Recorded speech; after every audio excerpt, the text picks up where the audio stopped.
Bienvenue à l'heure de la bonne nouvelle. Croyez-vous que Dieu se préoccupe du sort des êtres humains? C'est la question de notre Vox Pop cette semaine. Il y en a tellement, je crois qu'il n'a pas le temps vraiment de gérer tous les destins de tout le monde.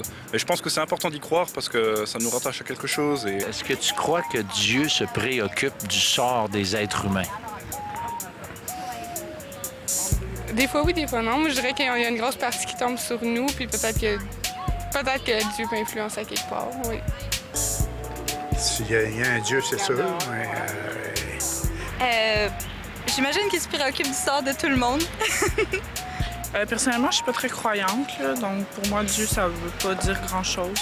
La question est délicate. Je pense que la Providence s'en occupe et que Dieu est derrière tout ça. Est-ce qu'il s'occupe de chaque cas en particulier, là?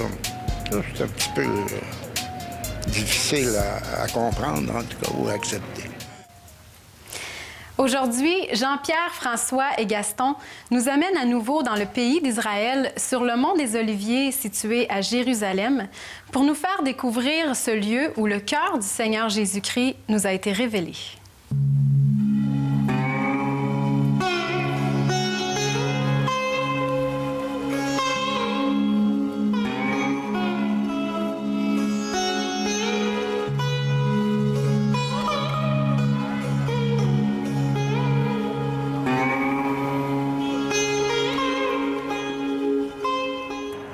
François, nous sommes juste en face du mont des Oliviers, cette montagne qui a tellement d'importance dans le Nouveau Testament. C'est un endroit qui était privilégié de Jésus. Jésus a passé tellement de temps sur cette montagne. Et chose intéressante, il a circulé continuellement sur la route que nous voyons ici, parce que juste de l'autre côté de la montagne, il y a la petite ville, le petit village de Béthanie, où Jésus, lorsqu'il venait à Jérusalem, c'est là qu'il restait, c'est là qu'il demeurait, chez Marthe, Marie et Lazare, ses amis. Donc, c'est certain qu'il a passé très souvent ici sur... Quand il était à Jérusalem, c'est ici. Il y a aussi le mont des Oliviers, sur lequel le Seigneur Jésus a pleuré sur Jérusalem. Il y a Gethsémani, où le Seigneur a anticipé la croix. Et une semaine avant la croix, justement, quand le Seigneur Jésus est venu sur un âne, eh bien, c'est de cette montagne des Oliviers qu'il venait pour entrer derrière nous, dans ses portes, dans la ville de Jérusalem. Le mont des Oliviers s'élève à 80 mètres au-dessus de la ville de Jérusalem. Il est situé sur le flanc est de la ville. C'était souvent un lieu de retraite et de repos pour le Seigneur Jésus-Christ et ses apôtres. Aussi, de nombreux événements bibliques se sont déroulés sur cette montagne. Entre autres, c'est ici que Jésus a pleuré sur la ville de Jérusalem à cause de son incrédulité. L'endroit même où cet événement a eu lieu s'appelle traditionnellement Dominus Flevit, du latin, qui signifie « le Seigneur pleura ». Comme il approchait de la ville, Jésus, en la voyant, pleura sur elle et dit « Si toi aussi, au moins en ce jour qui t'est donné, tu connaissais les choses qui appartiennent à ta paix. Mais maintenant, elles sont cachées à tes yeux. Il viendra sur toi des jours où les ennemis t'environneront de tranchées, t'enfermeront et te serreront de toutes parts, et ils te détruiront, toi et tes enfants au milieu de toi. Et ils ne laisseront pas en toi pierre sur pierre, parce que tu n'as pas connu le temps où tu as été visité. Jérusalem, Jérusalem, qui tue les prophètes et qui lapide ceux qui te sont envoyés.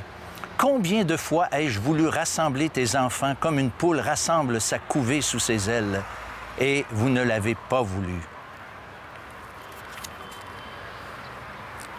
Le Messie est sur le point d'être rejeté par les gens de son peuple. Le Seigneur Jésus, c'est comme si le Seigneur Jésus, lorsqu'il dit ces paroles, c'est comme si le peuple était rendu à un point de non-retour. Il était maintenant trop tard. Ils étaient en train de rejeter celui qui était venu pour les sauver. Le texte nous dit que ils t'environneront de toutes parts, te serreront. C'est un drame épouvantable qui est arrivé à peine 40 ans que Jésus avait dit ces paroles. Le général Titus, en tête de l'armée romaine, est effectivement entré à Jérusalem en l'an 70 de notre ère. En fait, dès le 9 avril il a assiégé et affamé la ville pour finalement y pénétrer en septembre et la détruire complètement et détruire le temple, complètement détruire le temple qui était si significatif pour les Juifs. Il signifiait même la présence de Dieu. Jérusalem, Jérusalem qui tue les prophètes. Lorsque Jésus dit ces choses, on rentre littéralement dans l'intimité du cœur du Seigneur. On parle et on voit que ce sont ces sentiments que le Seigneur Jésus est en train de répandre comme ça, ouvertement, face à son peuple qu'il aimait, mais qu'il aimait tellement. Et qu'est-ce qui est dramatique, c'est que Jésus dit « J'ai voulu, mais vous n'avez pas voulu ». Et le Seigneur est déchiré face à l'attitude de son peuple qui est en train de le rejeter. Rappelez-vous même, à la dernière minute de sa vie, il priait pour ceux qui étaient en train de le crucifier. « Père, pardonne-leur car ils ne savent ce qu'ils font. » Et ça, c'est l'attitude du Seigneur Jésus face à son peuple d'Israël. Mais j'aimerais vous dire que cette attitude de Jésus vis-à-vis de nous aujourd'hui est exactement la même, puisque je crois sincèrement que Jésus pleure sur nos villes. Jésus pleure sur nos maisons. Jésus pleure sur chacun de nous parce qu'il voit et constate le dégât, la gravité du péché. Comment le péché nous a amenés à souffrir. Comment le péché a amené la guerre dans les villes, la guerre dans les pays, la guerre dans les maisons. Et le Seigneur sait très bien ce qui en est de nous. Il veut changer ça. Il ne veut pas qu'on reste. Il connaît les ravages, vraiment les ravages du péché. Jésus pleure sur nos péchés. Jésus pleure aussi sur nos vies. Jésus pleure sur notre indépendance. Vous savez, il y en a qui pensent que le péché, c'est l'adultère, c'est le meurtre, le vol, le mensonge. Oui, ça, c'est le péché. Mais le pire, ce qui résume l'essence même du péché, c'est cette indépendance en tant que créature vis-à-vis le Créateur qui nous a fait. Et Jésus pleure sur cette indépendance. Jésus pleure aussi certainement sur le fait qu'il nous a visités à plusieurs reprises. Chacun d'entre nous, ou presque la majorité des Québécois, ont même une Bible ou un Nouveau Testament dans les rayons de leur bibliothèque. Malheureusement, c'est à chaque fois que le Seigneur nous visite par sa parole, on le laisse de côté. Si vous êtes comme la moyenne du monde, vous avez un Nouveau Testament, mais jamais vous le lisez. Mais ça, c'est aussi des occasions que le Seigneur utilise pour nous parler. Je soupçonne qu'à travers cette émission, peut-être que le Seigneur nous visite à nouveau. Mais comme avec son peuple, il est triste parce qu'il a voulu, mais vous n'avez pas voulu. Et j'aime tellement cette expression du Seigneur Jésus, comme une poule rassemble ses poussins. Il y a plusieurs textes du Nouveau Testament qui nous disent, qui nous montrent que le Seigneur Jésus a voulu avoir les siens, j'allais dire dans son sein. Il dit à son Père dans une prière, « Père, je veux que ceux que tu m'as donnés soient aussi avec moi. » Ça, c'est le désir du Seigneur de nous avoir avec lui. Et j'aimerais reprendre cette histoire cet exemple que Jésus donne de cette poule qui rassemble ses poussins. J'ai lu en quelque part une histoire où il y avait une poule qui a été victime d'un incendie et elle avait littéralement rassemblé ses poussins sous ses ailes. Et plus tard, on a trouvé cette poule morte, mais ses poussins en vie autour d'elle. Et cette poule avait littéralement donné sa vie pour pouvoir sauver ses petits poussins. Bien, moi, j'aimerais vous dire que Jésus a aussi donné sa vie pour nous. Et c'est ça, l'Évangile, c'est qu'il est là, il est prêt, il veut nous entourer de ses ailes, il veut nous protéger. Et le plus important, c'est qu'il a subi ce jugement. Il est mort sur la croix du Calvaire pour que nous puissions, nous, être pardonnés. Il a pris notre péché et il a subi le jugement de Dieu pour que nous puissions être libérés. Alors moi, je vous dis aujourd'hui que le Seigneur Jésus, c'est littéralement un appel du cœur qu'il vous fait et c'est du cœur aussi que vous devez répondre à son appel.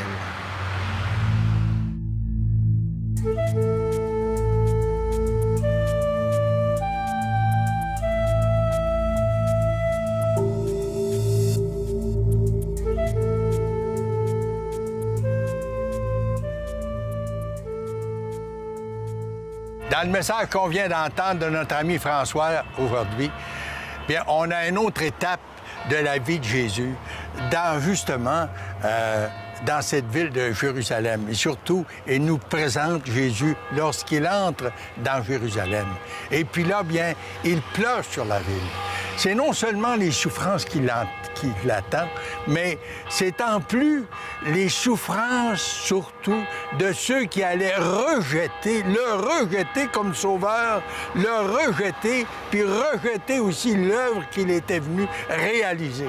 Alors, c'est justement ce qu'on lit dans la parole. Très souvent, Jésus se retirait pour prier dans la nuit. Et très souvent, ces prières étaient justement avec des larmes parce qu'il y avait tellement de gens qui n'étaient pas prêts vraiment à l'accueillir comme sauveur puis accueillir justement le pourquoi de sa venue. Chers amis qui nous écoutez aujourd'hui, bien alors, qu'allez-vous faire de Jésus? Parce que Jésus a réalisé pour nous la plus grande œuvre. Il a réalisé notre salut. Mais pour que ce salut devienne personnel, on doit accepter Jésus comme sauveur. Et puis aujourd'hui, qu'allez-vous faire de lui? Jésus attend votre réponse. Et c'est lui qui nous dit, « Venez à moi, vous qui peinez, vous qui êtes chargés, puis moi, je vous donnerai du repos. » C'est sa promesse pour vous. Est-ce que vous êtes prête à dire, « Oui, Seigneur, je t'accepte comme sauveur, j'accepte ce que tu as fait pour moi. » Cher ami, qu'il en soit ainsi, pour votre bonheur éternel. Amen. Comment rester insensible à ce cri du cœur du Seigneur Jésus, le plus grand parmi les vivants? Maintenant, j'aimerais vous inviter à lire la parole de Dieu pour réaliser combien Dieu a manifesté son amour par son Fils Jésus-Christ et à nous contacter pour recevoir de la littérature gratuite afin de poursuivre votre découverte du plus grand des cœurs, le cœur du Seigneur Jésus. Voici comment nous joindre. L'heure de la bonne nouvelle, casier postal 26006, Trois-Rivières, Québec, G8Y7M1 ou par téléphone au 1-866-509-1319 ou encore par courriel à info@hbn.ca.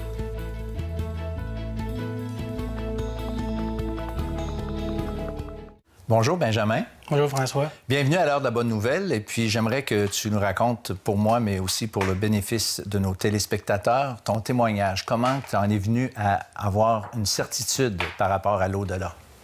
Oui, bien, c'est sûr qu'à la base, moi, on repart à mon enfance du fait que mes parents, je suis né dans une famille qui était déjà chrétienne. C'est sûr que ce que j'entends par chrétien, c'est pas nécessairement le sens généralisé qu'on entend tout le temps aujourd'hui, mais bien des chrétiens selon la parole de Dieu. Donc, c'était des personnes qui avaient accepté le message que la Bible transmet, puis ont décidé justement de nous élever selon ce message. Donc, c'est sûr que moi, depuis ma plus tendre enfance, d'une certaine façon, j'ai grandi avec la Bible tout le temps. Mes parents nous la lisaient à tous les soirs, même juste avant le dessert. Donc, si on voulait avoir notre dessert, il fallait impérativement écouter, effectivement. Fait que c'est un très bon persuadeur, je peux dire ça comme ça. Donc, c'est sûr qu'elle a pris ma barre quand j'étais jeune. Moi, j'ai toujours été élevé avec ça, donc d'une certaine façon, ce que la Bible enseignait, je le savais. Je savais que Jésus-Christ était venu ici pour pouvoir mourir pour nous, pour mes péchés. Je savais qu'en fin de compte, c'est en l'acceptant, son message et en se reconnaissant pécheur qu'en fin de compte, je pouvais avoir accès au ciel qui est parlé dans la Bible. Mais c'est sûr que quand on est jeune, à prime abord, on accepte ce que nos parents ils nous disent, puis on prend ça pour acquis sans trop se poser de questions. Hein. C'est normal. Exactement. Donc, c'est sûr que c'est un cheminement sur quand même quelques années, le jour où, en fin de compte, on est capable de penser par nous-mêmes, prendre nos décisions, puis surtout qu'on se fait confronter face au monde qui nous entoure, autant l'athéisme, le relativisme, etc., qu'à un moment donné, on se dit « Oh, finalement, je suis peut-être tout seul aussi à penser comme ça. On est peut-être Est-ce que je suis normal? Est-ce que Dieu il est vraiment là pour moi? Ou est-ce que on se remet ça en question? Puis c'est sûr et certain, puis c'est normal. Donc, quand j'étais jeune aussi, j'avais toujours une crainte, j'avais une grande crainte de Dieu. Surtout quand j'étais jeune, je me souviens qu'on jouait ensemble dans nos rangs, on avait plusieurs amis. Puis il y en a un, lorsque j'avais peut-être 6-7 ans, qui est décédé suite à un accident de voiture. Donc c'est sûr que ça m'a fait réaliser que même jeune, je suis jeune, que je peux partir n'importe quand. Puis n'importe quand, en fin de compte, je peux mourir, ça peut arriver très, très, très rapidement. Donc, j'avais toujours une crainte de Dieu par rapport à ça. Puis, c'est en grandissant, en ayant des amis aussi, parce que j'étais pas tout seul, on s'entend. Donc, il y avait d'autres personnes autour de moi qui étaient dans la même condition, qui étaient dans des familles chrétiennes, qui, eux, avaient été élevés aussi selon la parole de Dieu, qui en est venu au même point que moi, puis qui ont fait des choix. Puis, à cause de cette crainte que j'avais là, je me suis tout le temps dit, ça me tente pas de mettre Dieu en colère face à moi. Je voulais pas, ça me tentait pas de faire comme les Hébreux dans l'Ancien Testament, de se détourner puis se faire remettre par le Seigneur sur le droit chemin. T'sais. Fait que j'ai vu que j'avais cette crainte-là, je me suis dit, moi, je gardais un statu quo. Fait que je me suis arrêté, puis j'ai dit, je m'engage pas. Ni d'un bord, ni de l'autre. Ni d'un bord, ni de l'autre. Tu vas rester stand-by un peu, là. Je regarde. Puis en même temps, mais c'est sûr que mes parents étaient là. Le Seigneur agissait dans la vie de mes parents. On agit dans la vie de mes amis aux alentours. J'ai vu des amis aussi qui ont décidé de faire un choix, de retourner au plaisir que le monde nous offre, autant l'alcool, la drogue ou peu importe. Puis j'ai regardé comme est-ce qu'il était vraiment plus heureux? Est-ce que d'une certaine façon, il était plus satisfait de la vie en vivant ça, tu sais. Puis c'est quand j'ai vu ces personnes-là tomber dans des vies que je voulais rien savoir. C'est quand j'ai vu d'une certaine façon que même les gens aux alentours qui n'étaient pas sauvés n'étaient pas plus heureux que moi. Qu'en fin de compte, en jasant avec eux, en allant vraiment au fond des choses, on se rendait compte que, oui, ils démontraient qu'ils étaient heureux, qu'il n'y avait aucun problème, mais en jasant, on se rendait compte qu'il y avait un vide, puis il y avait un vide très profond. Puis, moi, je le savais ce que la parole de Dieu disait aussi par rapport à ça, que justement, ce vide-là, c'était l'absence du Seigneur Jésus dans notre vie, qu'on avait besoin de lui, puis que l'homme a besoin impérativement de combler ce vide-là. Et c'est à nous de choisir avec quoi est-ce qu'on le remplit, hein? Avec le plaisir ou avec la parole de Dieu. Hein? Puis moi, je me trouvais justement, comme je dis, dans un statu quo, je bougeais pas. J'étais tiède d'une certaine façon. La parole de Dieu aussi dit très bien qu'est-ce qu'il fait avec les gens tièdes et les vomis de sa bouche. C'est une manière assez claire pour dire que, regarde, soit on est bouillant pour le Seigneur ou on ne l'est pas. Puis je me suis ramassé, moi, je l'appelle tout le temps à la limite, face au fossé. Je tanguais entre est-ce que je prends une position pour Dieu ou je ne prendrai pas position. Puis... Parce que tu as compris qu'il fallait prendre une décision. Exactement, c'est ça, effectivement. Il faut prendre une décision parce que on ne peut pas servir 2 maîtres à la fois. Puis là, la Bible est très, très, très claire là-dessus aussi. Puis, il y avait un verset, moi, qui m'avait marqué quand j'étais jeune, c'était dans Isaïe, qui dit « La femme oublie-t-elle l'enfant qu'elle allait? Oublie-t-elle le fruit de ses entrailles? Ben moi, je ne t'oublierai point. » Puis moi, je voulais que cette bénédiction-là soit pour moi aussi. Puis, en étant père de famille aujourd'hui, je sais c'est quoi, comment une femme qui a un enfant, la proximité qu'elle a. Moi, je dors, puis je l'entends jamais pleurer ou pratiquement jamais pleurer. Mais là, aussitôt qu'il fait un son, ma femme, c'est pas long, elle se lève, puis elle sait exactement que l'enfant a besoin. Moi, je voulais que le Seigneur soit là comme ça pour moi. Puis, c'est pour ça que j'ai accepté le Seigneur. Je l'ai accepté dans ma vie, mais je me suis consacré à lui aussi. Je me suis dit, bien, je vais aller de l'avant. Tu as pris une décision. J'ai pris une décision il s'est passé quelque chose à un certain moment donné. Puis j'ai dit au Seigneur, regarde, moi, je veux marcher pour toi. Puis, je veux avancer selon ta parole. Puis, j'accepte ce que le Seigneur Jésus a fait à la croix pour moi. Ce sacrifice qu'il y a eu, moi, je le prends, puis je le prends pour moi personnellement. Puis je me suis fait baptiser vers 16-17 ans par la suite. Puis le Seigneur m'a tout le temps béni par la suite. C'est sûr que c'est pas toujours facile. C'est sûr que c'est pas facile d'être chrétien. Mais c'est tellement gratifiant. Puis on le sait que le Seigneur est toujours là pour nous, un peu comme l'enfant avec sa mère qui l'oublie jamais, d'une certaine façon. Puis tu sais par rapport à l'éternité future, tu sais où tu t'en vas, tu as une assurance par rapport à ça. C'est sûr que j'ai une assurance. Hein. La Bible est très, très, très, très claire dessus. Hein. Donc, on a part à l'héritage qui est justement le ciel. Puis que si on meurt demain, si je meurs demain, moi, je sais où est-ce que je m'en vais. Puis c'est sûr que moi, je souhaite ça à tout le monde. Puis je suis jeune. Puis souvent, même, ça fait bizarre d'entendre un jeune parler de ça. Mais il n'y a pas d'âge. Il n'y a pas d'âge pour venir au Seigneur. Puis même quand on est jeune, c'est là qu'on peut servir. Puis on peut servir ardemment parce qu'il nous reste encore beaucoup de temps devant nous. Tu n'as pas tout hypothéqué ta vie. Non, effectivement. Puis j'en remercie beaucoup le Seigneur pour ça aussi. Quand je me suis ramassé sur le bord du précipice, je pouvais sauter si je voulais. Je ne sais pas ce que j'en serais rendu aujourd'hui. Mais ce que je suis sûr, c'est que j'ai pris la bonne décision. Ça, c'est sûr et certain. Hey, merci beaucoup, Benjamin, pour ce beau témoignage. Bien, ça m'a fait plaisir.